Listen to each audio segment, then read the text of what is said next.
उत्तराखंड में बसा है एक ऐसा शहर जिसे वर्ल्ड का योगा कैपिटल कहा जाता है। एक ऐसा शहर जहां एक तरफ मंदिरों में मंत्र गुनगुनाते हैं तो दूसरी तरफ आरती के शंखों की गूंज पूरे शहर को जगाती है। एक ऐसा शहर जहां से माँ गंगा अपने हिमालयी आंचल को छोड़कर ले जाने निकलती हैं लोगों की आस्था, कहानियाँ और हर एक मुसाफिर का एक हिस्सा। एक ऐसा शहर जो सिर्फ देखा नहीं जाता, महसूस किया जाता है। स्वागत है आपका भारत के ध्यान और धर्म के संगम में, ऋषिकेश।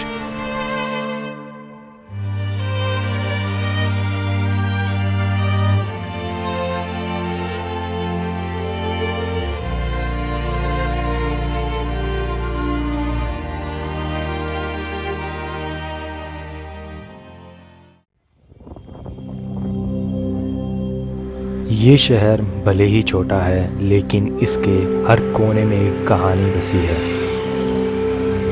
हर गली, हर घाट अपना एक माहौल सा बनाए बैठा है।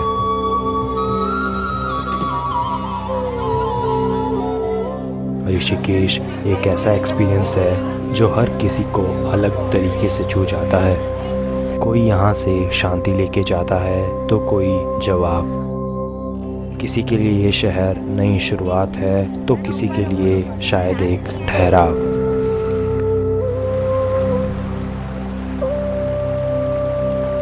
यहीं से माँ गंगा हिमालय से निकल के मैदानों की तरफ अपना सफ़र शुरू करती है और उसी पवित्रता में लोग अपने दर्द, अपनी थकान और कभी कभी अपना बीता कल तक बहा देते हैं। और शायद इसीलिए ऋषिकेश दुनिया भर के लोगों को अपनी ओर खींचता है।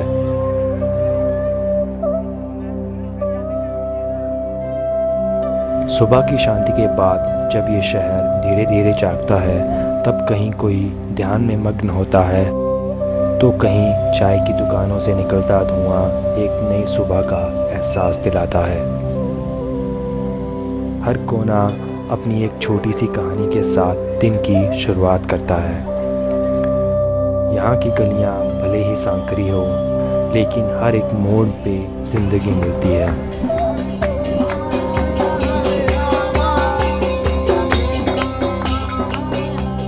इस शहर ने न जाने कितने कलाकारों, योगियों और भक्तों को नई राह दिखाई है। यहाँ की दीवार पे लिखे हर लफ्ज़ इसके इतिहास को बयां करते हैं। यहाँ की हर गली में आर्ट छुपी है जो इसे और भी सुंदर बना देती है। धीरे धीरे जब आप इन सब चीज़ों में गुम से हो जाते हो, तब आप ऋषिकेश की वाइब का हिस्सा बन जाते हो।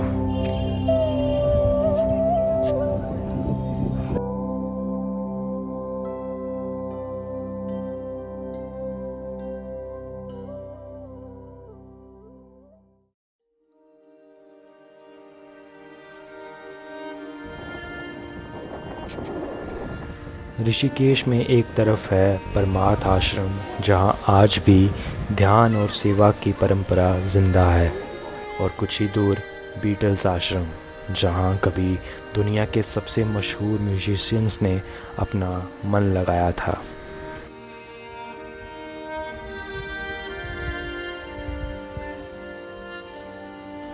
ये दोनों आश्रम सिर्फ एक जगह नहीं, ये एक सोच है, एक ऐसी लेगेसी जो आज भी लोगों को अपनी तरफ खींचती है। किसी ने सही कहा है, ऋषिकेश सिर्फ एक धार्मिक या टूरिस्ट स्पॉट नहीं है, ये उन लोगों की जगह है जो अपने अंदर कुछ ढूंढने आए होते हैं। और ये शहर सिर्फ आश्रमों तक ही सीमित नहीं होता। ऋषिकेश का हर कोना, हर पुल, हर मंदिर अपने आप में एक कहानी है। इस शहर को आपस में जोड़ते हैं ये सदियों पुराने बने पुल। यहाँ के ये पुल सिर्फ लोहे के नहीं, पुरानी यादों और कहानियों से बने हैं। और इन्हीं के बीच से सिर्फ माँ गंगा नहीं बहती, बल्कि हर दिन हज़ारों लोगों का भरोसा, उनका सफ़र और उनकी कहानियाँ बहती हैं।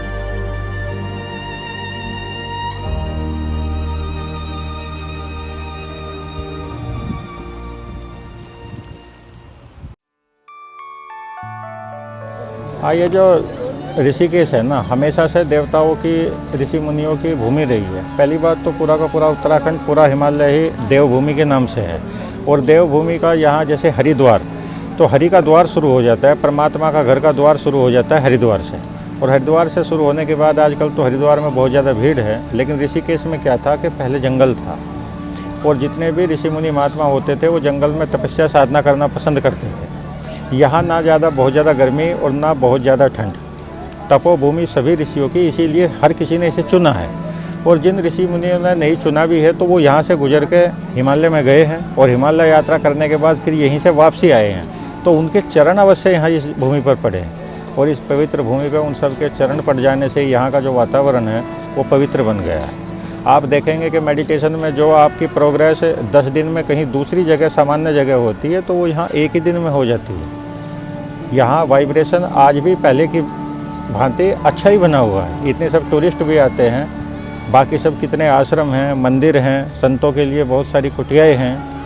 और आपके विवेकानंद जी ने साधना यहाँ पर की है, स्वामी राम तीर्थ जी ने यहाँ पर साधना की है। नाम सुना होगा आपने, वेदांती राम तीर्थ जी बहुत प्रसिद्ध महात्मा हुए हैं, उन्होंने यहीं पर आपके जो है साधना की है। इसके अलावा शिवानंद जी ने यहाँ पर साधना की है। और बाकी जानने के लिए अगर आप, ये पुस्तक आती है हिमालय के योगी, अगर आप उसे पढ़ेंगे तो कम से कम सैकड़ों ऐसे महान संत जिनके बहुत नाम हुए हैं, पॉपुलर संत जो हैं, उन सब लोगों ने यहाँ साधनाएं की हैं, तपस्याएं की हैं। तो बहुत ही ऋषियों की तपोभूमि होने से इसका नाम जो है ऋषिकेश पड़ा है। ये ऋषिकेश नाम पड़ने का इसका कारण कुछ नहीं था, नहीं तो पहले जंगल था, यहाँ कोई नहीं रहता था। हिंदू धर्म में कुछ शहर ऐसे हैं जिन्हें धर्म का प्रवेश द्वार कहा गया है, और उन्हीं में से एक है हरिद्वार। हरिद्वार का जिक्र केवल आज से नहीं बल्कि वेदों पुराणों से होता आ रहा है। हिंदू धर्म में हरिद्वार को मुक्ति का द्वार माना जाता है। यही वो स्थल है जहाँ जीवन और मृत्यु का मिलन होता है। हिंदू धर्म में मानी जाने वाली सबसे पवित्र यात्रा, चार धाम यात्रा भी हरिद्वार से ही शुरू होती है।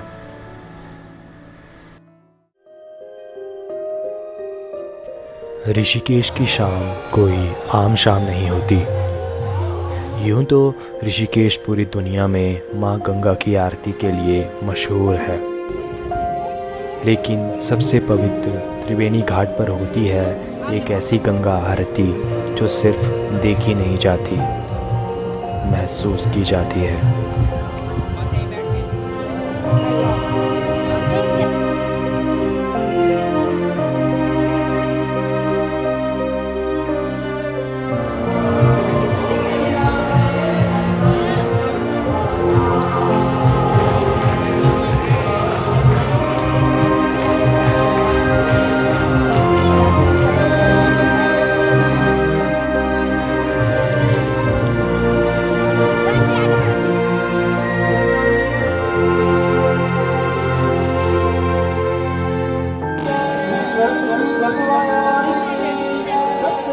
ये आरती सिर्फ एक रस्म नहीं, ये एक अनुभव है जिसमें हर कोई अपने तरीके से शामिल होता है। किसी के हाथ दुआ के लिए उठते हैं तो कोई नाच गाने और भजनों के ज़रिए अपना भाव व्यक्त करता है।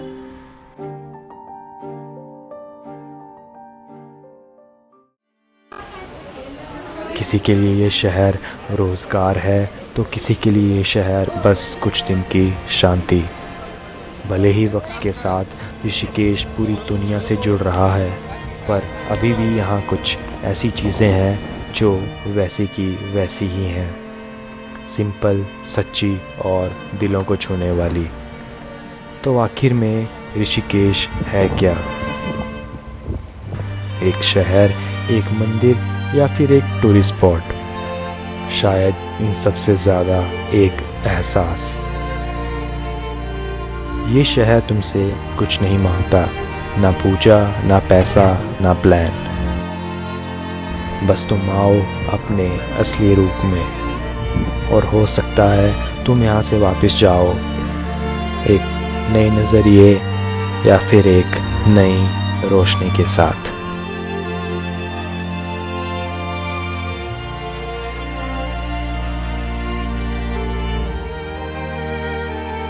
इसके बाद जो हमने अनुभव किया है, अपने जीवन से सीखा है, दूसरों के जीवन से सीखा है, तो सब यूथ के लिए सबसे बड़ी बात है बैलेंस होना, अपनी लाइफ को बैलेंस लाइफ जीना। व्यक्ति क्या है कि अगर किसी लड़की से प्रेम करता है तो उस प्रेम के चक्कर में भी पढ़ाई छोड़ देता है, कोई अपनी नौकरी छोड़ देता है, तो बैलेंस नहीं बना पाता। कोई आदमी अपनी नौकरी के चक्कर में इतना पड़ जाता है कि थोड़ा सा भी उसके जीवन में जो शौक़ है, क्रिकेट खेलना क्या क्रिकेट देखना शौक़ था, वो भी पूरा नहीं कर पाता कि मुझे तो नौकरी 24 घंटे पैसे के चक्कर में लग जाता है। एक्स्ट्रा ओवर टाइम तक करता है, एक की बजाय 2 नौकरी करता है, फिर बिजनेस चालू कर लेता है और पैसा और पैसा और पैसा, तो जिनकी बैलेंस नहीं हो पाती। कई लोगों का क्या है, एक तरफ उनका झुकाव ज़्यादा हो जाता है, किसी का परिवार छूट जाता है, फिर किसी की प्रेमिका छूट जाती है, किसी की नौकरी में दिक्कत आ जाती है, तो किसी का स्वास्थ्य खराब हो जाता है। और अब आप एक सामान्य रूप में देखें, बिल्कुल सारांश रूप में, ये जीवन किन चीज़ों से है, तो 3 चीज़ें हैं। एक आपके अंदर है जिसे चेतना बोलते हैं, एक आपका शरीर है जो बीच का माध्यम है, और एक पूरी दुनिया है, नदियाँ, सड़क, पहाड़, बाजार, खाना पीना, जितना ये सब पूरी दुनिया में शामिल हो गया। इन तीनों के प्रति हमें बैलेंस जीवन जीना है। अगर हम कुछ समय बाहर संसार के लिए देते हैं तो कुछ समय अपने शरीर के लिए देना पड़ेगा। ऐसा नहीं कि हम शरीर के लिए योगा ना करें, केवल नौकरी पैसे कमाते रहें और संसार की सेवा का, किसी गरीब का ध्यान ना रखें, परिवार का ध्यान ना रखें, रिश्तेदार मित्र का ध्यान ना रखें, तो भी जीवन में खुशी नहीं आ पाएगी। ये दोनों चीज़ें हों और अपनी जो आत्मा है हम उसे जानने का प्रयास ना करें, धर्म की तरफ ना मुड़े, अंतर्मुखी थोड़ी देर के लिए ना हो, तो भी जीवन में आपको परम सुख नहीं मिल पाएगा। तो परम सुख, शांति, आनंद के लिए इन तीनों चीज़ों को बैलेंस होना जीवन में बहुत ज़रूरी है। और उसी चीज़ के लिए हमने बताया, थोड़ा शौक़ भी पूरे होना चाहिए, थोड़ा व्यवसाय भी होना चाहिए, थोड़ा परिवार मित्र के प्रति, शरीर के प्रति भी ध्यान होना चाहिए। एक बैलेंस लाइफ होगी तो ही अच्छे से जीवन जी पाएंगे, सुख शांति।